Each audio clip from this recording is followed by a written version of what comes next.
This is our 100th practice question. You are a project manager for a growing dairy farm.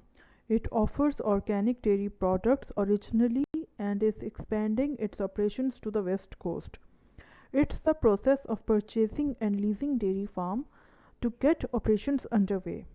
The project manager in charge of network operations has reported some hardware problems to you, and you are also having other problems coordinating and integrating other elements of the project. Which of the following statements is true? Option A: you are in the direct and manage project work process. Option B: your project team does not appear to have the right skills and knowledge needed to perform this project. Option C: you are in the norming stage of the team development.